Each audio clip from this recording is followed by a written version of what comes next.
മലയാള സാഹിത്യ ലോകത്തിലെ സുൽത്താൻ വൈക്കം മുഹമ്മദ് ബഷീറിന്റെ ഓർമ്മദിനം P Chithran Namboothiripad government higher secondary സ്കൂളിൽ ആചരിച്ചു.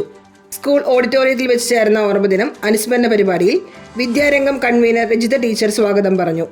സ്കൂൾ HM ഇൻചാർജ് ജീന ടീച്ചറുടെ അധ്യക്ഷ പ്രസംഗത്തിൽ പുതിയ തലമുറയിലെ കുട്ടികളിലെ വായനാശീലം വളർത്തേണ്ടതിന്റെ ആവശ്യകതയെപ്പറ്റി സംസാരിച്ചു.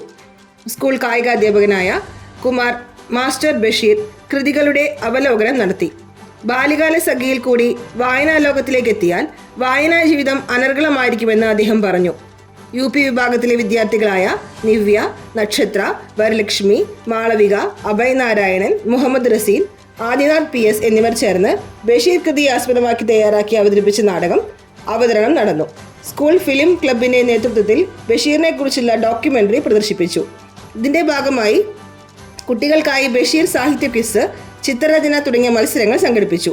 വിദ്യാരംഗം convener Rajitha teacher, film club convener Sangeethalal master, library വിഭാഗം കൺവീനർ ഷൈജി ടീച്ചർ എന്നിവർ പരിപാടികൾക്ക് നേതൃത്വം നൽകി. Malayalam subject convener Jeni teacher, കായിക അധ്യാപകരായ ആഘോഷ്, ടിജോ മാസ്റ്റർ, സീന, സവിത, ശാരിക എന്നിവർ സംസാരിച്ചു. ബഷീർ അനുസ്മരണ പരിപാടിയിൽ നിരവധി വിദ്യാർത്ഥികൾ പങ്കെടുത്തു. നാടകത്തിന് പുറമെ കുട്ടികൾ ബഷീറിന്റെ പുസ്തകങ്ങളെക്കുറിച്ച് സംസാരിച്ചു.